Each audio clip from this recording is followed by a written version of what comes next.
From Liberty Works and also the director of LibertyFest. I may have spoken to you just a few minutes ago. Look, introducing our speaker, Professor Ian Plimer, I was thinking, what should I say about him? So I've gone to our bio on him, and it says that Ian is Australia's best-known geologist. He is Emeritus Professor of Earth Sciences at the University of Melbourne, where he was Professor and Head of Earth Science from 1991 to 2005. After serving at the University of Newcastle as Professor and Head of Geology, he was Professor of Mining Geology at the University of Adelaide. In 1991, he was the German Research Foundation Research Professor of Ore Deposits at the Ludwig Maximilians University. Thank you, in Germany. He was on the staff of the University of New England, the University of New South Wales and Macquarie University. He was published in more than 120 scientific papers on geology and was one of the trinity of editors for the 5-volume Encyclopedia of Geology. Keep reading it yourself. For goodness sake, Ian, please get productive. Do something with your life. Ladies and gentlemen, please welcome Ian Plimer.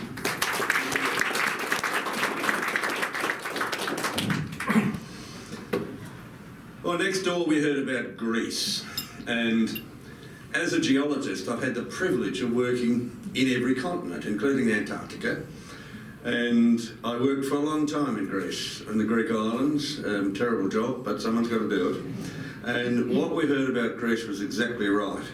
We found a couple of $1 billion worth of gold in Greece. It still sits in the ground. Why? Because the Greeks didn't want to work, and why? Because we didn't bribe anyone. Why? Because chaos is a Greek word.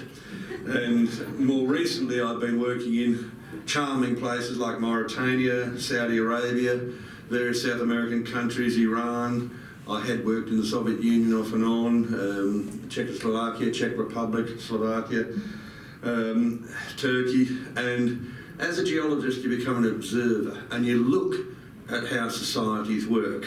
And one of the things you notice in totalitarian countries or countries that don't actually operate very well is that the language has been captured.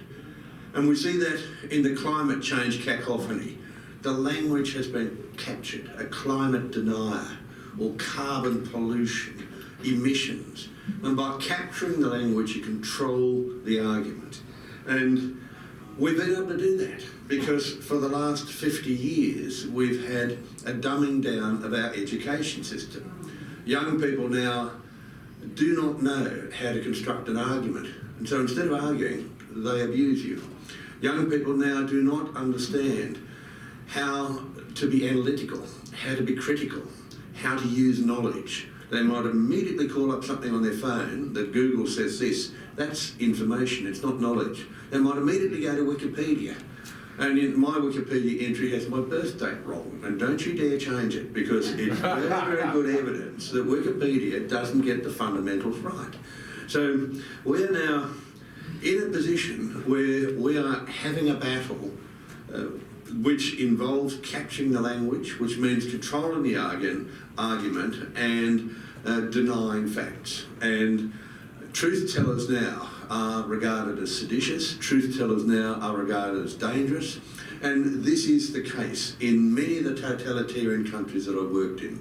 I had the, I was going to say privilege, that's not the word, pleasure's not the word, but I worked in the Soviet Union, and the next country I worked in, about 2 months later, was Iran in the Shah's day. There was no difference. Absolutely no difference in the way these countries were run. And to me it was a huge lesson as a young man that I could see the way totalitarian systems worked, the way information was controlled. In both those regimes there were no telephone books. There was no way you could actually mount a campaign using a telephone. Those were the days before the internet. So it's been a very good education for me to work in countries which are absolutely corrupt and chaotic and have no hope. This was written, I started this in late May, and 8 trips to South America between late May and now enabled me to write this at 38,000 feet. And going to South America is quite an experience because, again, these countries are underpinned by some fundamentals of Western civilization, but they just don't work. And one of the discussions that we have, well, the last one I had on this basis was in Quito in Ecuador. We were talking about the future and thinking that, well, it won't be long before Africa is a Chinese colony.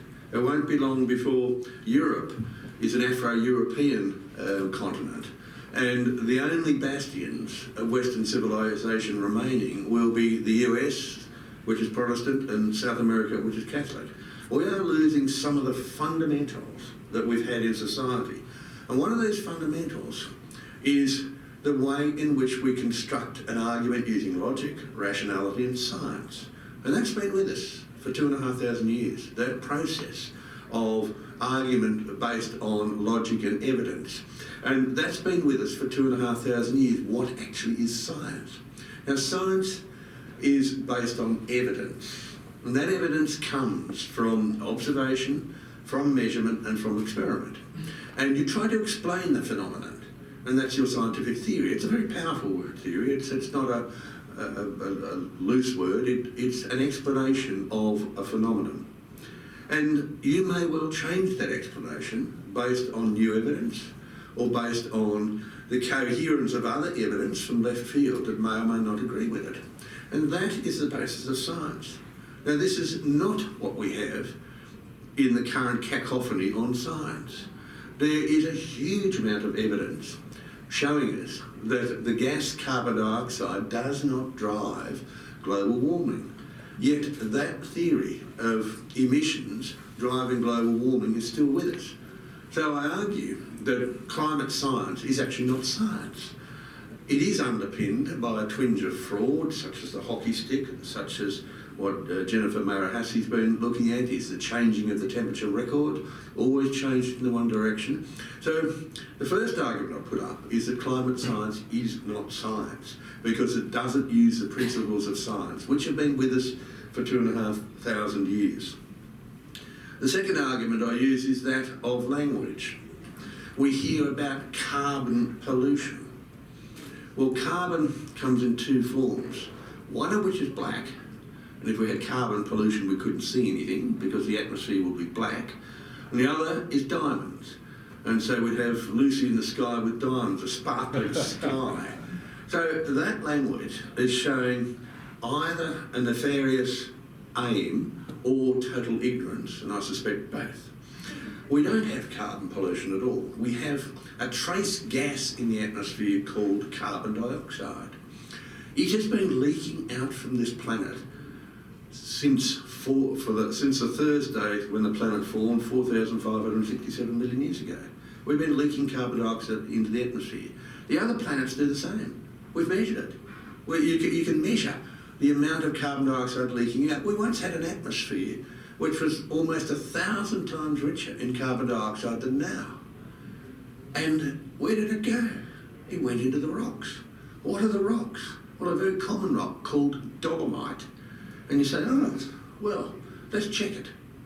And so you try to make dolomite in the laboratory, and you can only do that when you've got a huge amount of carbon dioxide in the atmosphere or dissolved in the water to make the dolomite. So that is the coherence criterion of science. One thing supports another thing. So we have very good evidence that the atmosphere was very, very rich in carbon dioxide. And we are at one of the times in the history of the planet when it's very low. And what happened when we had a planet with a very high carbon dioxide content? Did we fry and die? No. We actually had ice ages. And we're currently in an ice age, which started 34 million years ago. So the whole concept of carbon pollution is not underpinned by science. It's a capturing of a language to mislead you.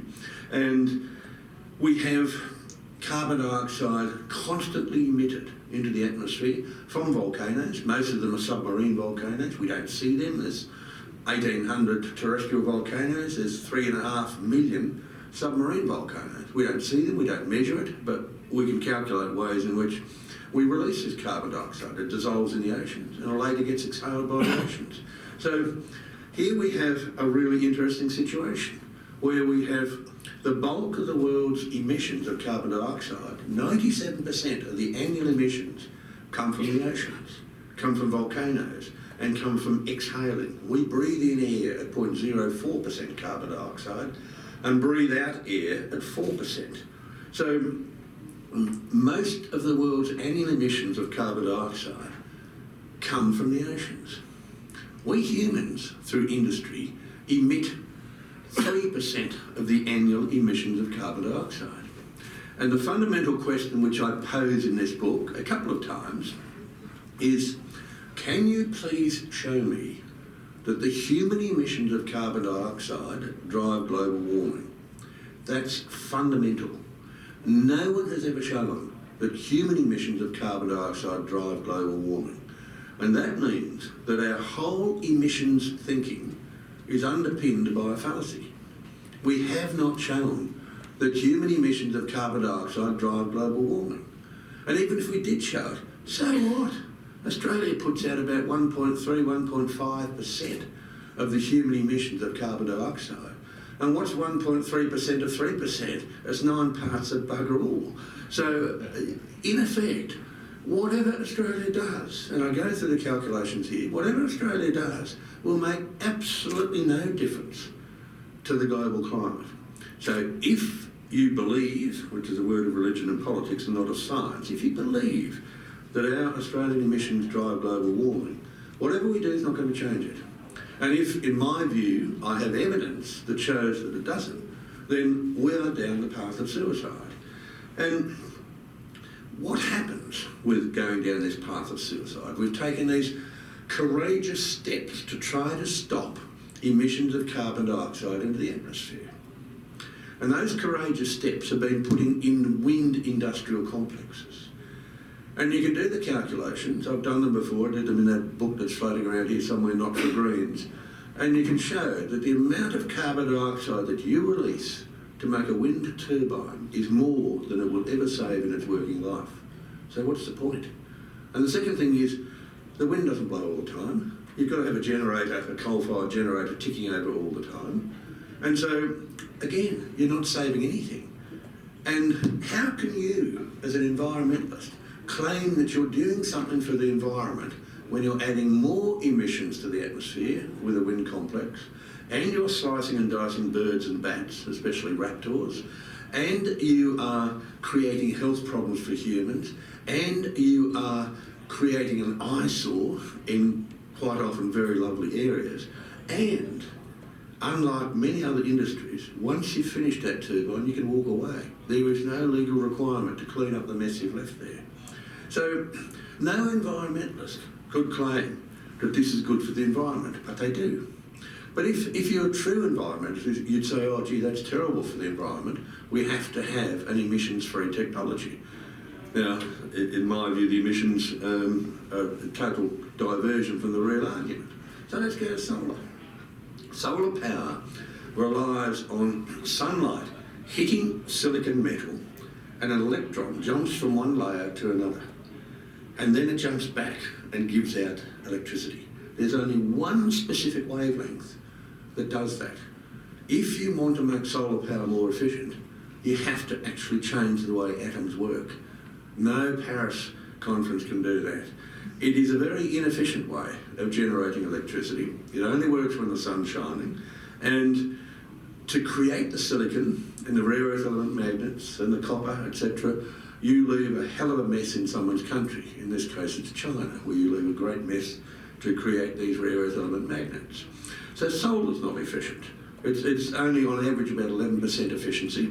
It doesn't work at night, doesn't work very well on cloudy days, doesn't work if there's a bit of dust on the cell, and it creates an environmental mess in making the components. To make these components, you emit more carbon dioxide than you'd ever save. You still have to have your coal-fired power stations ticking over, and you have to clear hundreds of hectares to put in a very small solar facility, which only works for a few hours every day. So that's not very smart. And it's also not very smart if you're an environmentalist, because you are damaging the environment. Yet they argue that this is for the environment. So maybe we're not talking about the environment. Maybe we're talking about power over you.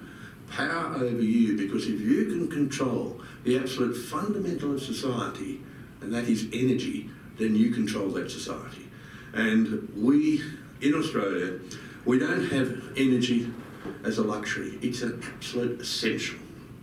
And then we have the scientists come in, and having worked in scientific institutions for decades, I know how they think, and it's very much based on the number of papers you can publish, which then comes into the process of how much you can get back in research grants and how you can strut around with your peacock feathers. And so there is a body of science out there called climate science, which is not run by people who know anything about climate.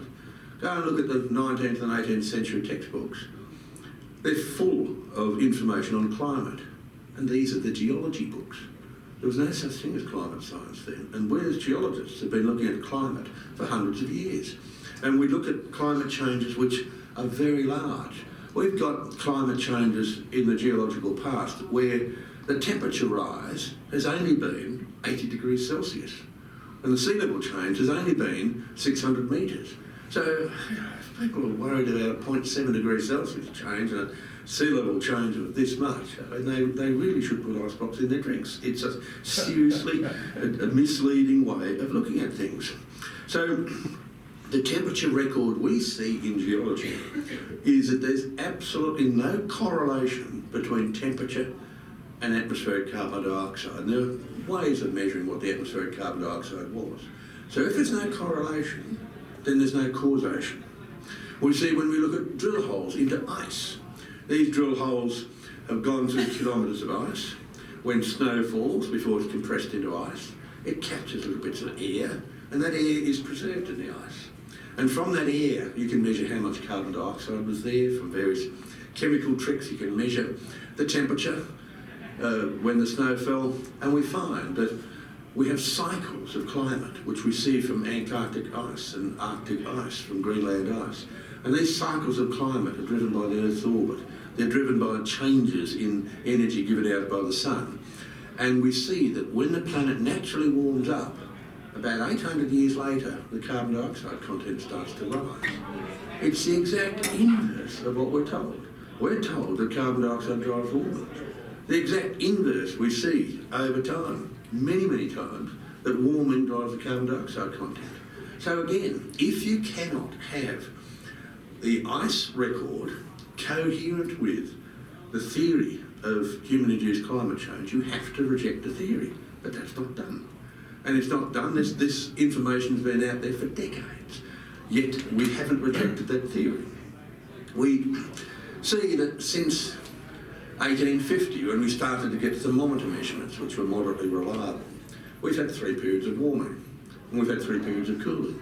Yet since 1850, we have had an increase in atmospheric carbon dioxide. Now, whether that's due to the oceans degassing carbon dioxide because we're in a warming period after the Maunder minimum 300 years ago, or whether it's due to human additions, that is an argument. But we've had 3 periods of warming and 3 periods of cooling. The rate of warming has been the same. And what that means is if carbon dioxide is actually increasing warming, the rate of warming should have increased. It doesn't. So we've got evidence from geological time, we've got evidence from the ice sheets, we've got evidence from thermometer measurements that carbon dioxide doesn't drive global warming. We've got evidence from chemistry with an unforgettable law of chemistry called the Beer Law, sometimes called the Beer-Lambert Law.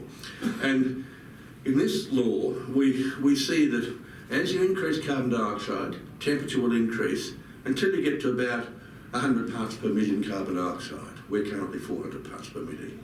And then it has virtually no effect.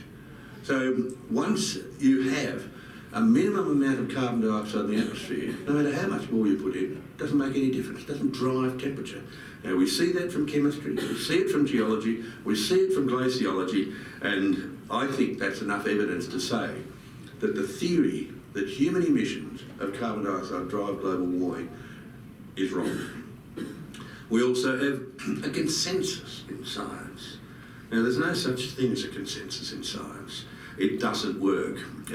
Scientists argue all the time. And the way that consensus is derived is that some sociologist puts out a survey amongst, say, 8,000 people working in the field of climate. And I get these surveys all the time, and what do? I throw them out. Most people do. But about 3,000 people answered it.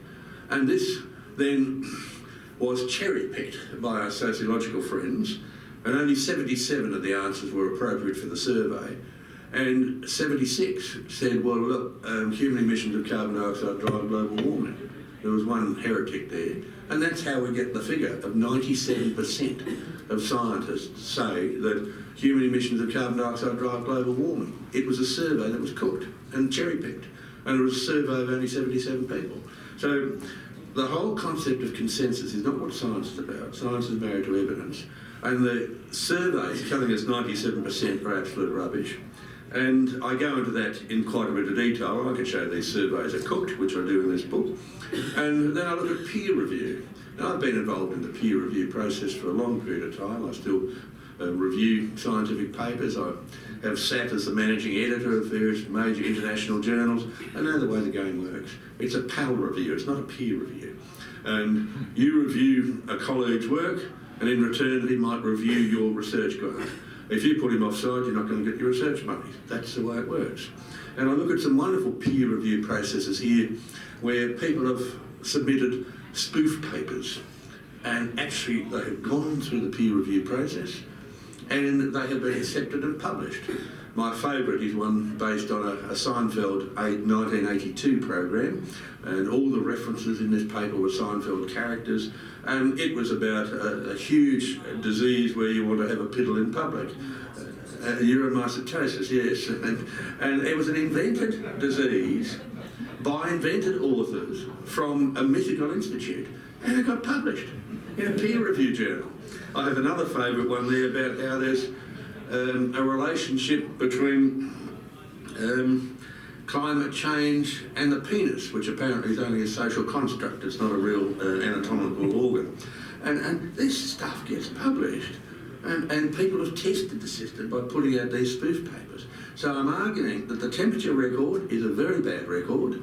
Jennifer Marahasi has shown that it's a cooked record, where instead of global cooling, it gets changed to global warming. And the argument I use in this book and quite often in public talks is, well, if you're a company director and your company made great losses, and in your annual report you don't report the losses, you homogenise it and you make it a profit, that's called fraud, and you go to jail.